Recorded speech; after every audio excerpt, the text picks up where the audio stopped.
welcome back to the show, everybody. Sean Palmer here. Seth Kamens. I don't know. I'm sure he's somewhere. He'll be joining us soon.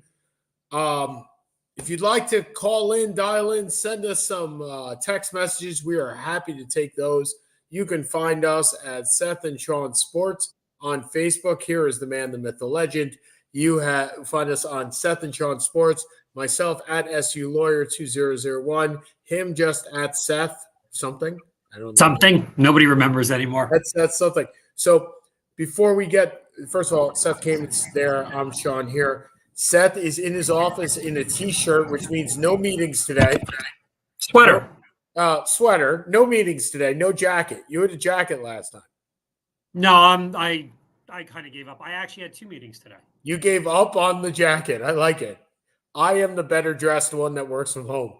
I am in busy season, dude. I don't give a crap what I look like. But I don't care what I look like normally. But you're also in recruiting season, and congratulations, at least for the next 3 weeks until he reneges on his commitment and goes elsewhere.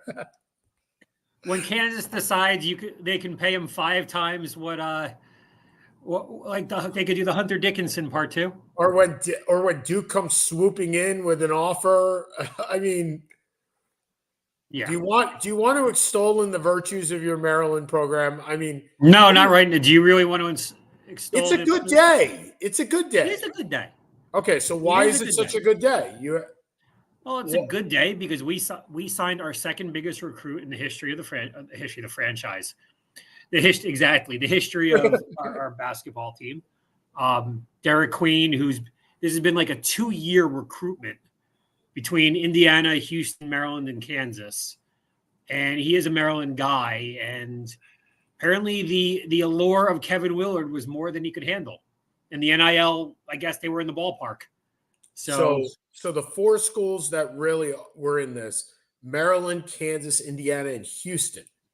Yes.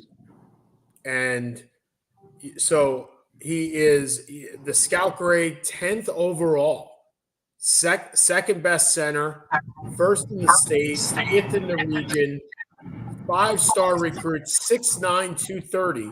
Not exactly what you think of when you say center. No, the comparison that I saw was Zach Randolph. That's not a center, my friend. That is no, but he played like a center, and he was a beast. He was. I mean, look, if we have a Zach Randolph, I will be very, very happy. And hopefully you have a Zach Randolph for longer than he played at Michigan State. That is true.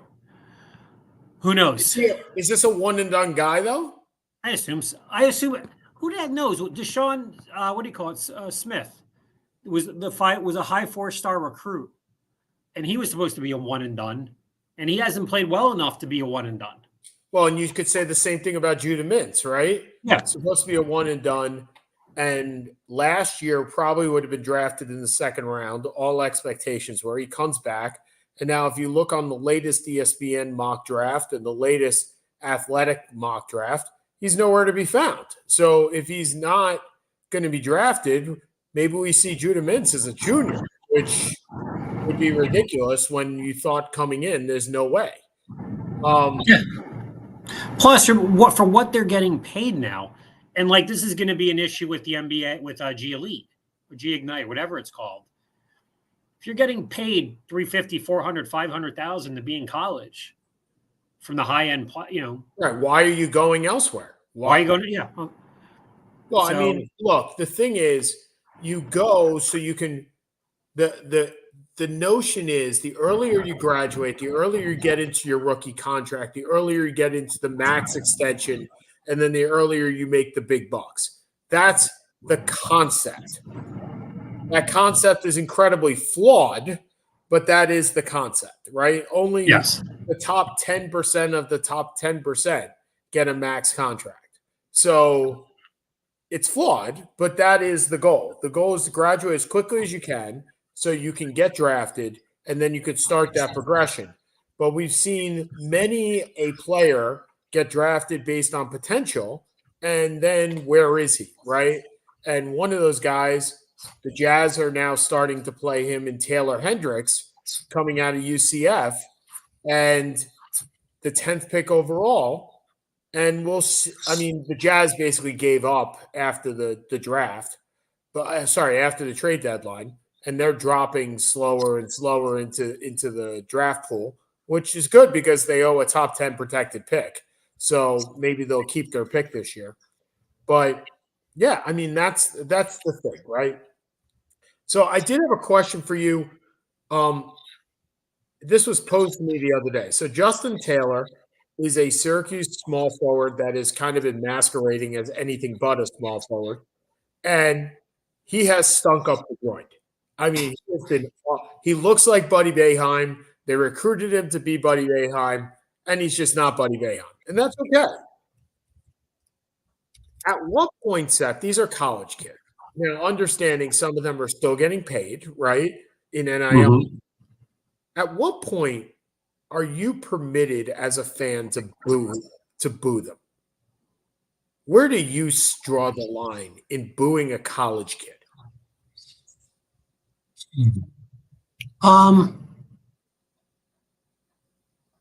I'm trying to think. The problem is if they're getting paid, does the college kids aspect still count? Well, I'm asking, does it? Well, I mean, the whole point is as a college kid, you're making your way through. But if you're getting paid $500,000, let's call it okay. But most of these guys are not getting paid $500,000, right? I mean, right. So, all right, let's say you're not booing. I don't know who's the best college player in the country right now. Like Caitlin Clark. Yeah, not even close. Not even close. So let's say you're not booing. You're booing the guy off the bench, right? Okay. That's 0 for 7. Look, Justin Taylor is not even the top 5 player on Syracuse. He's probably the 6th guy. Now, they only have 7 guys, scholarship players left, but let's say he's the 6th guy. And he goes 0 for 7 to start the game. This guy is not making $350,000. This guy's barely probably making $10,000, if that, on NIL. When is it okay to boo? Is it okay to boo? And where is it okay to boo? I don't know. I've never been the biggest boo guy for life. So I don't really have an answer. I never loved booing. Like, again, as an 18-year-old kid, it was one thing. As a grown-up, I have a bigger problem booing. I don't know if that's because I'm more, and I'm also talking about booing your own team. I know. I don't mind booing another team. Yeah, so that's a little different. That's sportsmanship. You could call it what you want. I will call it sportsmanship. But nobody in the Midwest boos, by the way. Once you pass like Pennsylvania and until you get to like Nevada. Really? You don't think Michigan boos Michigan State? You don't think Missouri boos Kansas? I don't know if Missouri boos Kansas. There are nice people in Missouri. They despise each other. Who the hell are you kidding? I keep coming down to I keep coming back to when the Mets played the Cubs, and my buddy and I went to a game with his son, and the Mets came out and there was no booing at all. The Cubs didn't boo the Mets at all. And then the Mets came out. The Mets came out and the Cubs didn't boo at all. The Cubs fans at all. The Cubs came out and my buddy's son starts booing them. And my buddy and I look at him and going, "You're in the Midwest. We don't do that. That doesn't happen in the Midwest at all." Because there was violence on the other side. But maybe baseball is a little different. But the fact is, again, it's not college, right? So I think, look, indirectly talking about how much Justin Taylor has sucked this year, that's okay. I think you're allowed to have that conversation, right? We're having it now, but I feel like it's okay. I feel like if you are certainly at home, you are not allowed to boo him. You should not be booing him. On the road, if you are a true fan, you should not be booing him. You just I don't see it. I don't see the need. If you want to boo, the only time I feel, this is my own personal opinion, you should be booing your own player is if he is doing things outside the bounds of playing that sport. So if you are complaining to the ref, right? If you are incessantly complaining to a ref, you can boo Judah Mintz and say, get back to playing ball. Because that to me is out of the ordinary scope. If you're Benny Williams and Benny Williams knocks over Adrian Autry on his way to the bench, yeah, he should be booed, right? I mean, first of all, he kicked off the team, but he should be booed. Is that what happened? He got kicked. Yeah, that was the last straw. He did a shoulder block to Adrian Autry. 6'9" guy putting a shoulder block into Adrian Autry. It's classy. So I think in that respect, you can boo that person. All right. So 2 things. And we'll move on because you just mentioned Caitlin Clark. Congratulations to Caitlin Clark. Right? Did you see the shot she broke? Oh my! I was just going to get to that. Oh my Lord! Is that what's right? Is that what's right or wrong with basketball, though? I mean, it was both. For those that do not know, I almost said she was what 3 steps over the half court line and shot a jump shot. I mean, it wasn't a heave. It was Sorrentine from the parking lot. Bring you back a fond memory. 3 steps over. What do you say? Yeah, 3 steps over. One of your favorite memories. Yeah. 3 steps over the half court line. And she shot it like you would shoot a layup because I would not hit a layup. Can I see her versus Lillard in next year's 3-point contest? No, I want to see 4 of them. I want Lillard, Ionesco, her, and Curry. Great. And I want teams. One guy, one girl. I want teams. Hell of a lot more interesting than anything else we got. Well, I was just going to get to that. That was going to be my next. I was going to segue over. How much of the All-Star weekend did you watch? I watched a little bit of Saturday. I was home. I was home. I was home. We were watching a movie, and I had it on my computer. So that's all. That's kind of. I watched none of the football game. None of the football game. I watched none of the All-Star game. I haven't watched the All-Star game in years. Did Jake watch any of it? No, it was too late for him because it started at 8:30. Even the skills competition started at 8:30? Started at 8 o'clock. You didn't watch it. Yeah. That's a shame. That's where the NBA. But he may end up. I may have him watch that. He should may have him watch the Curry because he loves Curry. Yeah. And to watch the Curry versus Ionescu 3-point contest was great. The slam dunks. The problem is there's nothing left with the slam dunks. That's right. Like McClung is amazing. Is an amazing athlete for a guy who's 6'2". Good God. But what is left to do? A 12-foot hoop. And then, from there, and it's not anyone that anybody cares about. I mean, Jaylen Brown's a good player, but Jaylen Brown's, I didn't think his dunks were as good. What do I know? But for the most part, you don't have great players. The 3-point contest has so much more of a cachet to it. Yes. Because look who's competing. Mm-hmm. Willard's, a Hall of Famer. Cat is an all-star. Brunson was in it? He's an all-star. Like, you have legitimate all-stars in there who are caring more about this than they are actually the all-star game. Well, and because they're highly focused on this, right? So, right. Okay, so a couple of things here. These are my all-star thoughts. Kenny Smith, just stop talking. I like Kenny Smith. I like what he brings to the TNT show. I really do. I don't know if he was having an outer body experience at that time. I just don't get it. I don't get where these. I love the fact that she was shooting from the men's line. I love the fact that there was no question she was going to shoot from the men's line, right? I love the fact that Curry went second. because it meant, and I'm going to say this in the proper way. Holy shit, I got to work because you just hit 24 and I got to hit 25, right? I got to work. You hit 26. She hit or 26. the other way around, right? I got to work at this. This isn't. I'm really happy she put up the numbers she did. Yes. Even in a loss, because it adds massive credibility to doing this again or running it back. So I think it was Zach Lowe had on his podcast Michaela Andrews.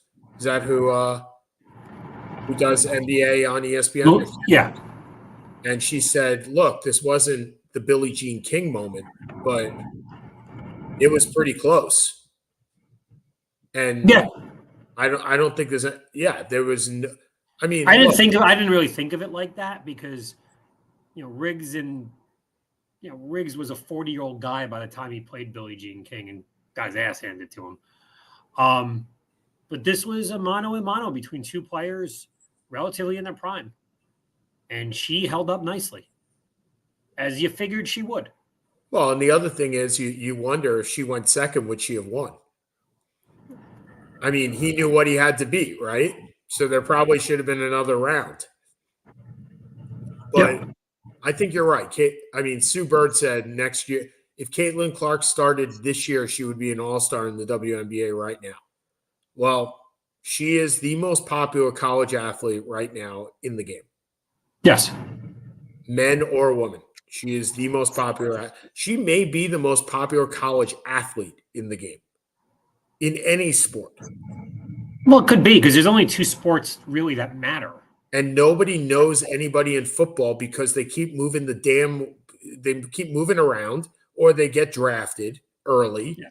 And so there's no continuity. She's been there 4 years. I mean, she is continuity. And she may go back for a fifth, which to your point about NIL, when you're talking NIL versus WNBA salaries, she didn't make as much as a WNBA player. I mean, the max salary on a WNBA player, I believe, is $250,000. She might be able to come to that term. So, I think next year you may see more WNBA players, not only in the three-point contest, but maybe in the skills competition too. I mean, which go for it. Seriously, wouldn't you have liked to have seen Sue Bird passing the ball? Like that would be. Sue Bird's not playing anymore. No, I'm saying if you brought this back 5 years ago, right? Yeah. I would love to have seen Diana Taurasi in her prime. I would love to have seen Sue Bird in her prime. Now, here's the thing. We have come a long way in 5 or 10 years. If you asked me 5 years ago, would I have wanted that? I'm not going to say today I would have said yes. I don't know. We've come a long way. You would have been fine seeing Diana Taurasi in the three-point contest. Probably. You're probably right. I think next year they're actually going to make them part of the contest. I don't think it's going to be a mano a mano. I think they're going to make, you might have 3 women and 3 men and just say go. Because why not? You want to grow the WNBA game? This is where you grow it. You grow it right here. Because there's been more publicity about the New York Liberty in the last 48 hours than there's probably been in the last 4 to 6 months. Yeah. And they made the finals. I mean, the individual players, the team, the WNBA hasn't really taken off. They're a niche audience. But there are individual players who have that cachet to them that you can't compare them to LeBron James because you just can't. But Caitlin Clark, Sabrina Ionescu, there are a bunch. From a soccer standpoint, the women's team is probably, or at least 5 years ago, just as well known as the U.S. players. There are sports where it's comparable. Yep. It's not comparable.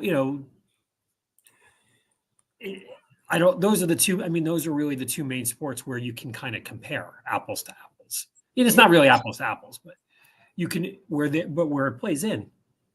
I mean, at least on the soccer, it's a completely, relatively even playing field from a not from a popularity standpoint, not from a monetary standpoint. I guess it is.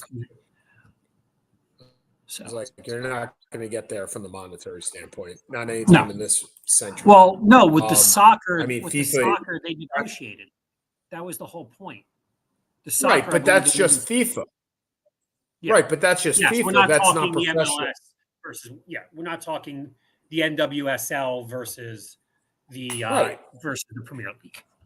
And the same thing in basketball. You're not talking WNBA players getting paid $52 million a year, which is what Cat is earning, which is utterly and absolutely ridiculous. But whatever. It's not my money.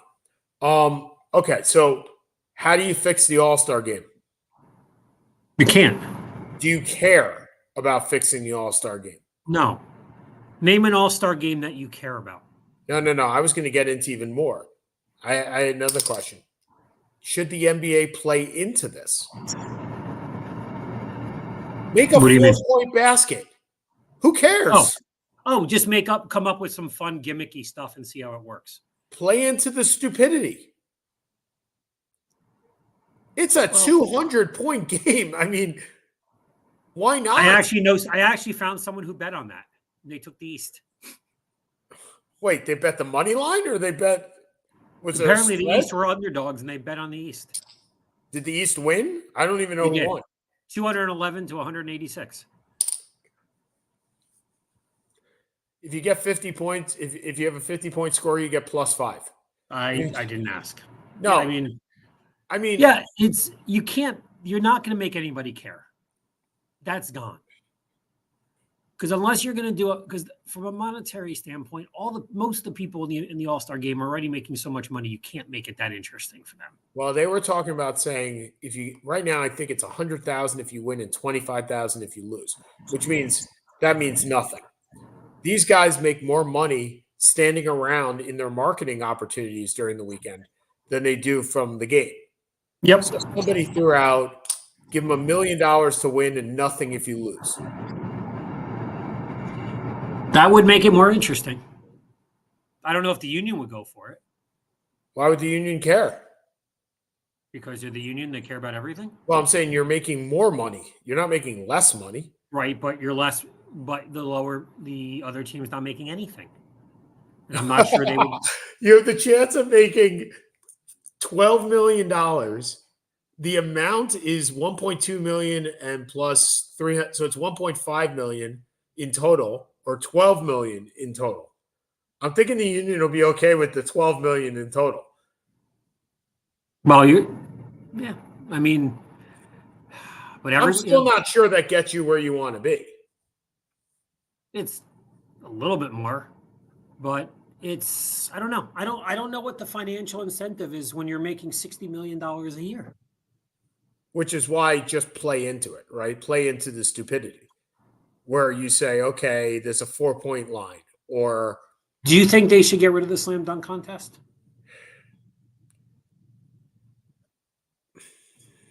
I haven't watched it in years. McClung is amazing. They're all pogo sticks. Yeah.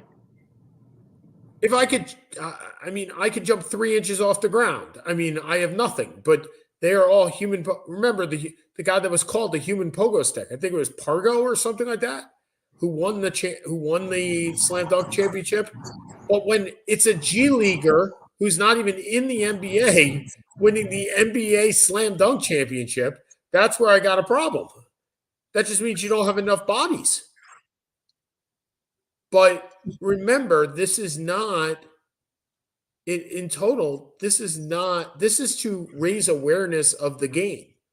This is their marquee weekend. We're still talking about it 4 days later. Mission but I don't know. I don't know about that because there's other than the mix, other than the one thing which, again, we hope becomes a more constant, but as of now is a one-time anomaly. Sure. What positive? This isn't an all press is good press. All press. This is. Well, if you saw Adam Silver storming out, he hated this idea. Like he hated everything about that game. His press conference was basically garbage. From all reports, he had implored the teams to play defense and make it into a game, and then saw what it was like. Because, believe it or not, the NBA television package is coming up, and this is the crown jewel of the television package, All-Star Weekend. You had the entire sporting world focused on you. There's no football. There's no hockey. There's no baseball. Why is there no hockey? Well, there was hockey, but it was like 2 or 3 games. It wasn't like major hockey. The other thing is, and you and I have discussed this, you had this on President's Day weekend where you could, if you wanted Jake to stay awake on Sunday, he would have been okay. I mean, it would have been a crapshoot on Monday, but the fact is he didn't have school. He could have stayed awake. The problem that I have, though, is that if the NFL goes to 18 games, well, guess when the Super Bowl is going to be? This weekend. And if the NFL has it this weekend, you know that the NBA will be last weekend because they'll play against the Pro Bowl, but they sure as hell are not going to play against the Super Bowl. No. And then where are you? You have lost your weekend. You have lost your 3 days. And I think that unfortunate for them, I think that's exactly what's going to happen because football rules the roost. Okay, so last week we said that we went to the NBA, the Eastern Conference, and we said that we would go through the Western Conference this week. Before we start that, I would like to congratulate the Minnesota Timberwolves.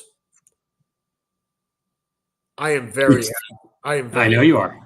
I am very happy. That look, for a team that makes such stupid decisions in general, here you are re-signing the guy, really re-signing the guy that makes the glue work. And not only that, you got him to take a $12 million pay cut to do it. And Michael Conley could have named his price next year because they had no way to replace him. And you were not going in with Monty Morris as your starting point guard on that team.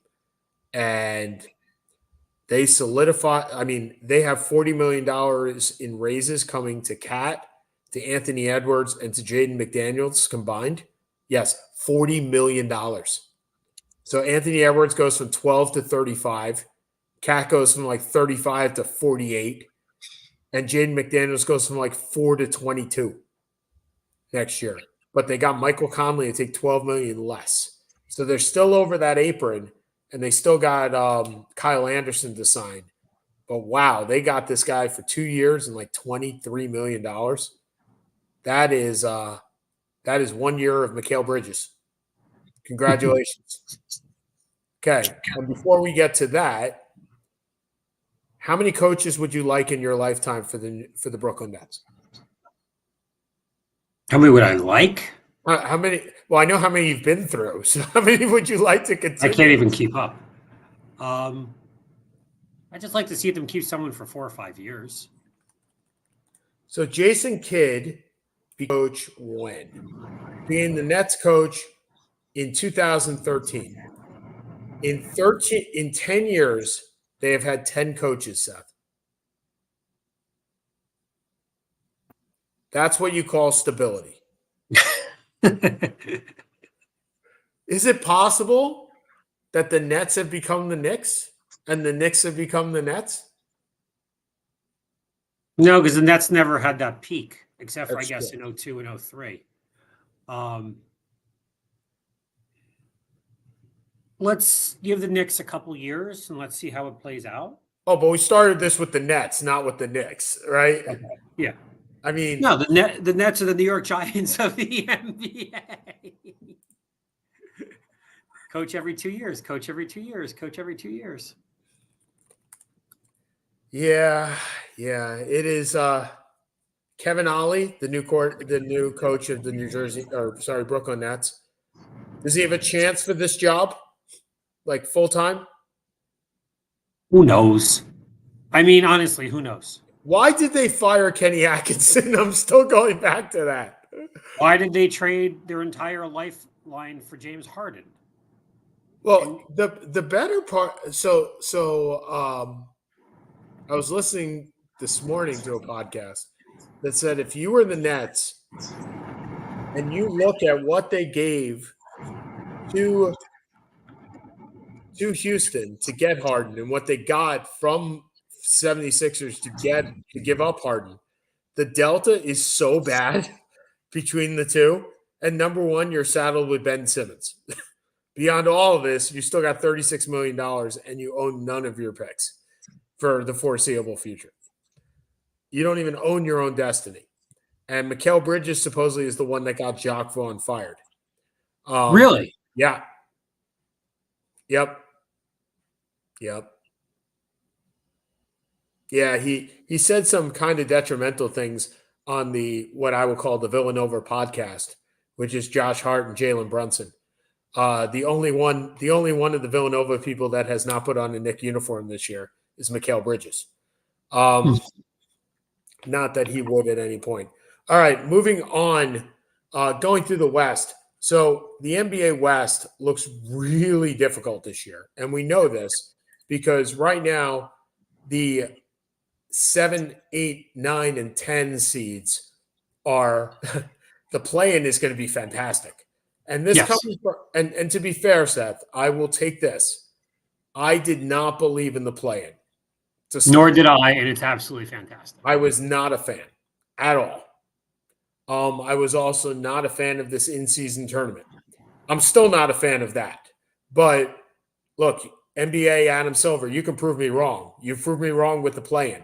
I am on board because right now the 4 teams are the that is a sickening. You're looking at what I'm looking at, right? The Mavericks, the Kings, the Lakers, and the Warriors. Could you see any of those 4 teams making a serious run? Because I can see all of them. Yes, making a run. Well, I know you're not sold on Golden State. I know that. I'm not sold on Golden State, but here's the thing: the Jazz are 11, right? And the Jazz are 2.5 games behind the Warriors. The Rockets are 12, 3.5 games. I don't see either one of those teams making up the amount. No. So this is where you are, right? So here are your 10 teams, in my opinion. And now it's all about seeding. But at the same time, does it really matter? Because not with the 9 and 10 teams, it doesn't. Right. And if 9 and 10 is the Lakers and Warriors, that means one of those 2 teams doesn't make the playoffs. Automatically. At a minimum, yes. At a minimum, right? And perhaps both of them don't make the playoffs. And the Kings are just happy to be here, right? I mean, no, I don't think they're just happy to be here. They were the 3 seed last year. I know, but yes, they're on track for 40. I think they won 52 last year. They're on track for like 46, 47 this year. I don't think they're just happy to be there. I think, I think they were the 3 seed. Why would they be happy having lost nobody? Why would they be happy to be there in the play-in? Because no, I think they're just happy to be there in the playoffs, period. Because that team had exquisite health last year. Everything that could have gone right for that team last year did go right. And this year, De'Aaron Fox has been amazing. Sabonis, Keegan Murray has taken that step up. But Herter has been hurt and also has struggled. Harrison Barnes has been hurt and also has struggled. Davion Mitchell has not done what we thought Davion Mitchell was going to produce over being the 12th pick in the draft. He just has not been that backup point guard. They've taken a step back, Seth. Obviously, they're not the number 3 seed. But this conference is absurd. I mean, the 5 seed is the Suns, and they're 6 back. And the 9 seed is the Lakers, and they're 9 and 3.5 games separate the 5 through the 9. Yeah. It's, I mean, if you look at this and you see, okay, we're looking in the first round of Minnesota versus the Lakers. Is that a comfortable position for anybody? Nope. You know who If that's you a comfortable position for? TNT. And LeBron James. Because that matchup doesn't scare him at all. No. Look, None of the first two. If the Lakers are playing the Nuggets, I think that scares them. I think that is an unfavorable matchup for the Lakers. I think that's a horrible matchup for the Lakers. So if you take the play-in teams, the Mavericks, the Kings, the Lakers, and the Warriors. So let's assume the Lakers and you want to say the Kings or the Mavs. One is we're just playing the game that two of these guys make it. You could say the Warriors. I would be okay with that. Which two teams do you think make it out of that? I'll say Dallas and the Lakers. All right, so Dallas and the Lakers. So Dallas is the 7 and the Lakers are the 8. So Lakers are playing the Timberwolves. That is not a comfortable situation for the T-Wolves at all. No. The Mavericks are playing the Thunder. Not a very comfortable position. For the Thunder at all. You're playing Luka and Kyrie if they're healthy, along with Lively, PJ Washington. Not comfortable. No. The Clippers are playing the Pelicans. That may be the most comfortable one. But it's still not a comfortable position. Because New Orleans is younger and more athletic. The Clippers are a better team. But, yep. The Clippers' issue is that they're playing the real athletic teams. Because they're just and then the Suns and the Nuggets, and I'll tell you flat out, if you're the Nuggets, that's what you want. That's where you want. The Nuggets wanted to. Can you imagine Jokic going against Nurkic again? Like that would be the first round, right? And if you're looking at the Suns, are the Suns going to wake up? I mean, they're 3 games behind the leader in the Timberwolves, and they have played awful basketball. They're 21-5 at home. They're 15-14 on the road. 5-5 in their last 10 and have lost 3 in a row. It's like they're sleepwalking through the playoffs, through the regular season. They're the Chicago Bulls, not the 72-10 Chicago Bulls. Obviously. The other ones. Or the New York Yankees, who just want to make it. And then the season starts, right? And so, I don't know. I think that it is any of those teams, it is an incredibly uncomfortable matchup. And a lot of this obviously depends on health, right? And if you look at the Timberwolves, if you look at each of these teams, who's the player that they can least afford to lose? And you can't say Anthony Edwards and you can't say LeBron James, because I think that is obvious that if one of those two guys goes down, the team's not making it. So give me the indispensable player out of these teams. So Minnesota. If it's not Edwards, it's probably Towns. But again, they could live without Towns because they have Gobert. I don't know if they'd have the scoring. Are you going to say it's Conley? I'm going to say it's Conley. You've watched more Minnesota than I have.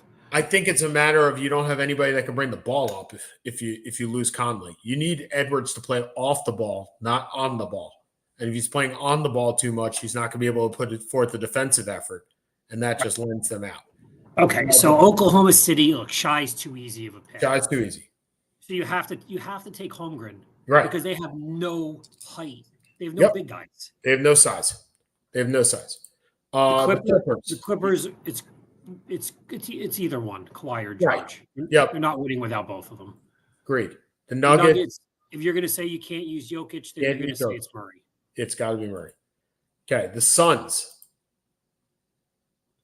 Whichever one you allow me to use of Booker or Durant. Okay, the Pelicans. You're going to be surprised by my Pelicans pick. I haven't watched much of the Pelicans this year. I'm assuming you're going to go Brandon Ingram. Going to go Herb Jones. Yeah, that team has no defense. None. Yeah. And Herb Jones is is like everybody's defense. He's like Kawhi light. Actually, I think he's just as good as Kawhi ever was on defense. He just can't. He's just not Kawhi offense. And there's room in this league for a Kawhi defensive play, just defensive, because we don't see many of those. The Mavericks, it's either Luka or it's Luka or Kyrie, right? Yeah. And then the Lakers, I would say it's more Anthony Davis than it is any of the others. But I'll tell you, if Austin Reeves doesn't show up, that team's done. Doesn't matter how many points LeBron and or AD do. If they don't get a third scorer, whether it be Hachimura or be Reeves, they're not getting through any rounds. They need I agree. A third scorer. They need a third scorer. Okay. So we're going to move on a little bit from the NBA to the NFL, where we have franchise time. Woohoo! If you're a quarterback, your franchise number is $36 million. If you are a linebacker, your franchise number is 22. Defensive tackle, 20. Wait, you're a linebacker, it's 22? 22. What linebackers are being paid $22 million a year right now? TJ Watt? I mean, I don't know. I'm going to get you the top linebackers in the NFL. Linebackers by salary. Roquan Smith is earning 20. Remember, these are based on cap numbers. They're not based on salary numbers. CJ Mosley had a cap number of like $26 million last year. So, top linebacker cap salaries, NFL. Let's see what we got. All right, here we go. You really want to know who these guys are? Khalil Mack is earning $38 million. That's his cap hit. Joey Bosa is 36. Joey Bosa is not a Joey Bosa. Wait. Joey Bosa is not a linebacker. Considered an outside linebacker. Not Nick Bosa, No, Joey Bosa. He's not a linebacker. Since when? That's what he's put on. TJ Watt is $30 million. Bradley Chubb is $26 million. Fred Warner is $24 million. Harold Landry is $24 million. Von Miller is $24 million.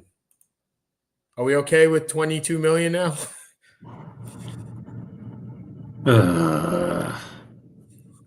Wide receiver, $20 million. Defensive end, $20 million. When did defensive end become less than wide receiver or less than linebacker? Oh, because half of the defensive ends are linebackers. Cornerback, 18. Offensive line, 19. Safety, 16. Tight end is 12. Running back is 11. And your kicker and punter is 6. So your punter is 6? Kicker/punter, because you got Justin Tucker in there too.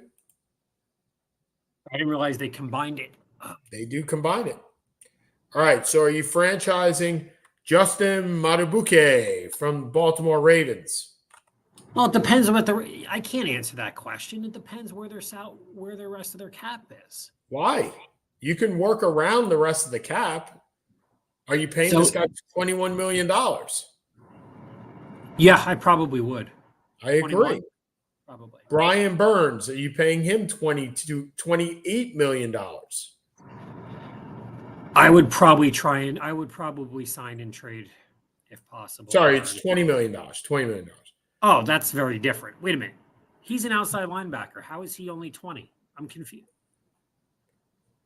Yeah, I don't know why. It says 20. I don't get it. Well, no, this year was 20, so he'll get 22. Sorry, 22. Jalen Johnson, cornerback. So you're paying him 18 and a half. 18?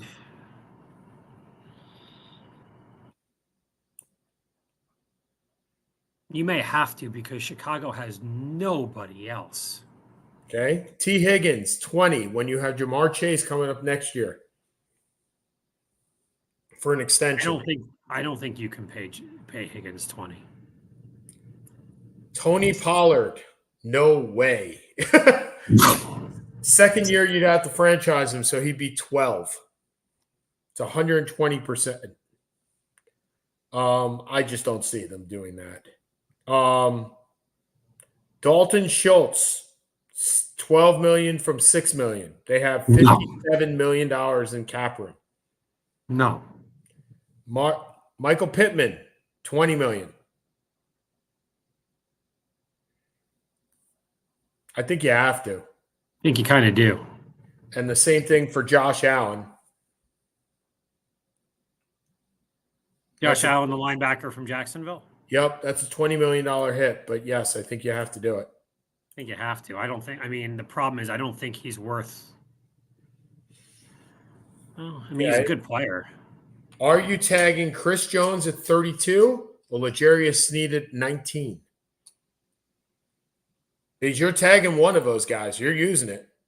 I think you're tagging Sneed. And I think you're going to try and sign Jones, but I just don't know if you're going to be able to. Oh, I see this so much like a Richard Seymour. I see him going straight to the Raiders and him going right next to Max Crosby, which would be amazing. Always got to refer. Okay, Austin Eckler, 11 million. I don't think that happens. No, not in a million years. Christian Wilkins, 21. Yep. Kirk Cousins. I don't think you can sign Kirk Cousins for $36 million. I just don't think you can sign a 36-year-old quarterback who's coming off a torn ACL. No, Achilles. Torn Achilles, sorry, for $36 million. I just don't think you can do it. Well, if you don't sign him, he's not going to stay there. I know that. Okay.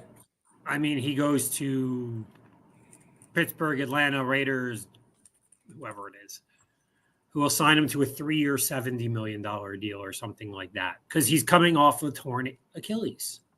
You're 36 years old. Now, not that your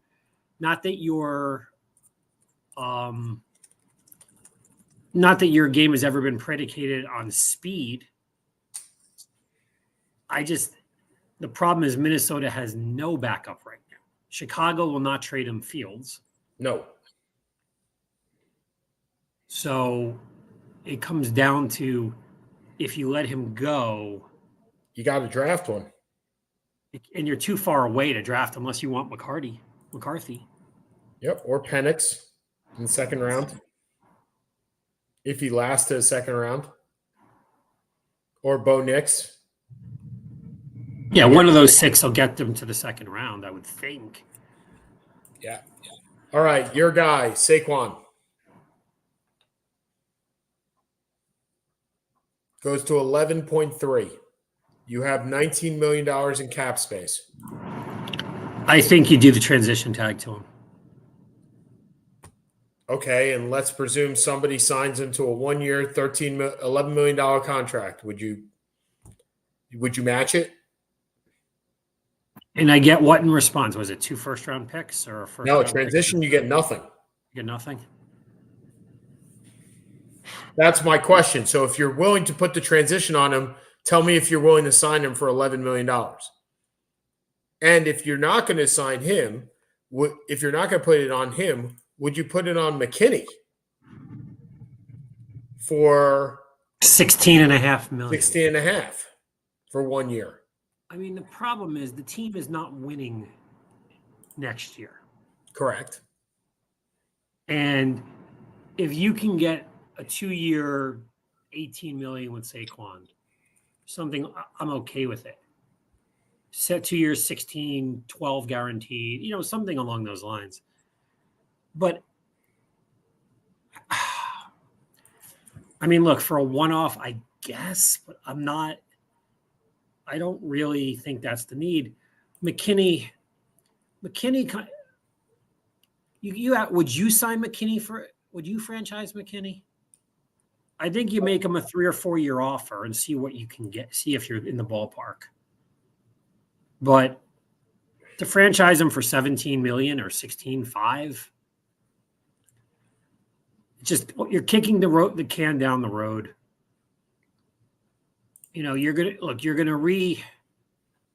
you're restructuring Okikike. You're going to reschedule Thomas. You reschedule Lawrence. You can't do it to Waller and you can't do it to Jones because you have to be able to get out of the contracts and just eat it. I think you kind of have to let Barkley go. I love him as a player. I just don't see. What would you do? You're asking me all these players. What would you do? Well, Barkley, you don't win with running backs and you don't win with safeties. Yeah. I mean, as much as I have decried some of the choices that Joe Douglas has made, I have never decried the choice that he traded Jamal Adams. Oh, especially for what you got it for. Okay, but it wouldn't have mattered. I never said pay the man $20 million to be a safety. He has never paid. I mean, he paid Dalvin Cook $7 million last year, which I thought was ridiculous. I said at the time was ridiculous. And now he's got Breece Hall. Draft a running back.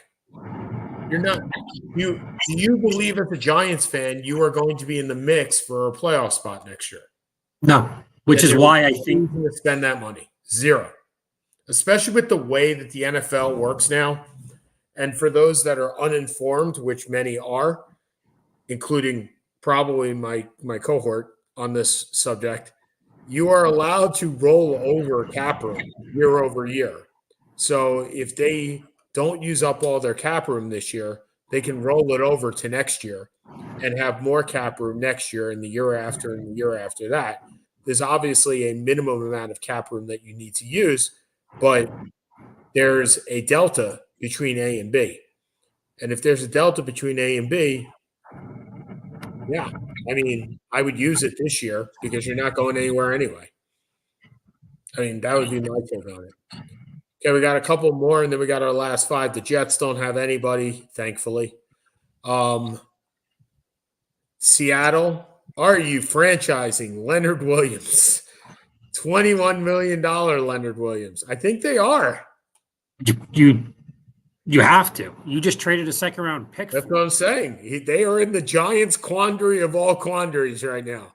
I just spent draft capital to get a guy that's probably not worth the draft capital and certainly not worth the money. But I got to spend it because if I don't, I'm going to lose him. And then Tampa Bay, Mike Evans. You franchise or you re-signed. Yep. I would agree with that. Over Baker Mayfield. Okay. Last 5 minutes here. After you, sir. I think we kind of got to go back to we didn't gloss over it, but we didn't really. The amazing thing that Caitlin Clark has done. Yeah. And for those we didn't really say what it was, but she set the career scoring record, passing Kelsey Plum. I think the only person she's going to be behind is Maravich, if I remember correctly. When it's all said and done, the guy that was close to Maravich, who was 3 points, Davis's son, Mike Davis's son. Oh, he played at Oakland College or something like that. Antoine Davis. He played at Mercy, right? Yeah. Detroit Mercy. Oakland College is in Detroit. Oh, okay. Caitlin Clark is, a couple of years ago was supposed to be Paige Buchers was going to be that player. And while she's great and she's coming back for an extra year, which is fantastic for college basketball, but similar to what we talked about, I assume she's also going to make more money on NIL than she probably will playing in the WNBA. Caitlin Clark really is the first time I can ever remember that the biggest star in college basketball is a female. Mm-hmm. And I don't think it's close. I mean, who's the number one guy is Zach Edey at Purdue. And you just don't hear his name. And the team is top 5 in the country. So congratulations to her for setting the all-time points record. And I hope they lose in the national championship game in Maryland. So I tend to read a lot of the features that are good well-written features. And I endorse good writing. And The Athletic in the last 2 weeks, has had a series called The Black Aces about all pitchers that are black, that have been black over the years. And today was that have won 20 games in a season. Right, 20 games a season, sorry. And today was Dwight Gooden, and I'm not even going to talk about Dwight Gooden. I'm going to talk about the one I believe that was published on Friday, Mike Norris. And Mike Norris had one tremendous year in 1980, a couple of good years. In 1980, he went 22-9 with those Athletics. But I'm not even going to talk about that. And Mike Norris in particular, I want people to understand how much the game of baseball has changed. So I'm going to read these stats and go through it, because when I read it and it said Mike Norris had pitched 284 innings in a season, I was a little astonished, because 284 innings, Blake Snell, who's a two-time Cy Young Award winner, has never met 200 innings in a season. So Rick Langford led the team with 290 innings. Mike Norris at 284. Matt Keogh at 250. Steve McCaddy had 221. And Brian Kingman had 211. That is 5 pitchers with over 200 innings.